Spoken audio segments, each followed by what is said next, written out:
How did Hobo Jack from American Pickers get his nickname, especially since he seems to own most of a town? And what about those rumors he died? Keep watching to find out all about him. History's American Pickers is jam-packed with colorful characters working their hardest to get the best deals possible on cars, collectibles, and other high-priced items. Among the most beloved in the show's rogues gallery is Hobo Jack, a nickname for antiquer Jack Sophir. The cheerful native of Litchfield, Illinois, owns a lot of property in his small rural town and tends to pan up the most interesting things for host Mike Wolf to pick through and ultimately buy from him.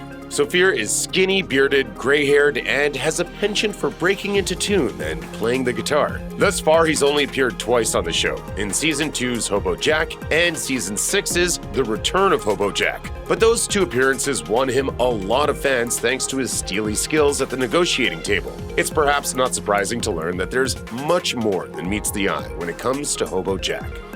American Pickers has previously come under fire for being a hair less than fully authentic, so it's perhaps not a big shock to learn that Jack Sophir currently lives a life that has little in common with hobos. According to the Herald Weekly, in real life, Sophir actually owns quite a bit of property, on which he's got a nice and comfortable home, and he is seen regularly bidding on big-ticket items in auctions. All of my life, I've been collecting remnants of the Victorian era. So you might not spy the spry collector riding the rails, but you're likely to encounter him in places such as the Wayside Antique Mall and other locales around his Illinois hometown. While this revelation may disappoint some Hobo Jack fans, it's worth noting that he's never been anything less than 100% honest about his point of origin. Video Bob Whiteside, who runs Sophir's official website, is perfectly frank about the multi-hyphenate's collegiate background, and he speaks of his moneyed youth as well.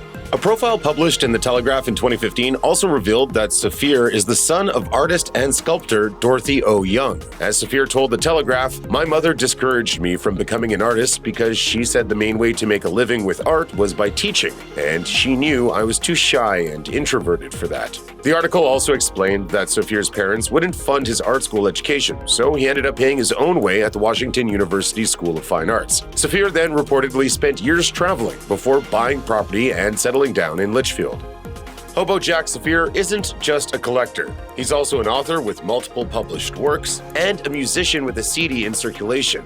According to his official website, he's released 3 books to date. The latest of these is 2015's Amazing Adventures of the Tramp Prince. Per its official synopsis, this book contains very controversial opinions about health, animal rights, human rights, government, and injustice. Many of these discussions are with a toad. Sophir's other works include the 2008 novel Time in a Box, which focuses on the journeys of Patches the dog and Backwards the railroad bum, who become separated when Patches leaves their life to go soul-searching. Sophir also authored Get a Horse, a unique collection of early automotive humor from turn-of-the-century magazines in 1989. Additionally, Sophir produced an album called The Best of Backwoods Hobo Jack, original songs by an American picker. Sophir not only writes and sings his own songs, but he also plays guitar, harmonica, and banjo.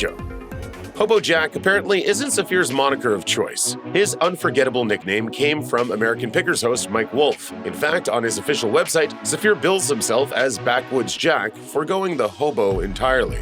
In 2011, it was revealed that Sophir gained the name Backwoods Jack due to the locale of his cabin. Sophir's collaborator, Bob Whiteside, explained in a YouTube video, "Buzz Potter and Captain Dingo asked me about who Jack really was and a little about him. I answered, he lives by himself on a winding road in the backwoods. They both smiled and said, that's it, Backwoods Jack." Every hair of his beard, he was so interesting to look at. Whiteside also claims that the History Channel came up with the Hobo Jack nickname, not Wolf. In a note on his official Facebook page, Sophir confirmed Whiteside's story and added that he'd been performing as Backwoods Jack for 10 years at hobo festivals before receiving it as his official hobo road name at Marquette, Iowa during a gathering. Any way you slice it, Backwoods Jack is a name that comes by honestly. According to The Telegraph, Sophir lives in a cabin with 2 dogs on his property, and the structure lacks running water or electricity. He does, however, use a generator when he needs it. Hobo Jack Sophir began collecting things as a child. He told Traveling Adventures of a Farm Girl, "I can't explain why I collect. I remember around 7 walking home from school and looking for treasure, which I never found.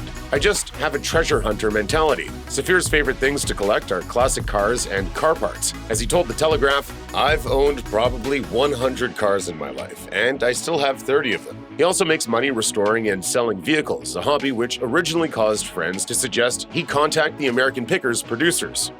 American Pickers has been dogged by rumors that one of its cast members has died on more than one occasion. For instance, when Frank Fritz left the show, several websites circulated false rumors that he'd passed away. Then in 2016, The Telegraph posted a bogus notice that Jack Sophir had passed away to their Facebook page. It's since been immortalized in a screen cap on Sophir's official website.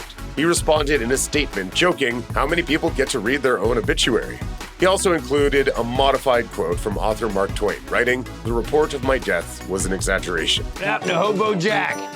We died in a junkalanche. While Sophir definitely isn't dead, he might be considering spending more time smelling the roses. According to The Telegraph, Sophir expressed interest in moving to San Francisco, where his daughter lives. But regardless of whether he's living in the middle of the country or on the West Coast, American Pickers fans will always root for their beloved hobo.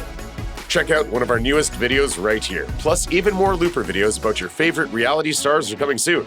Subscribe to our YouTube channel and hit the bell so you don't miss a single one.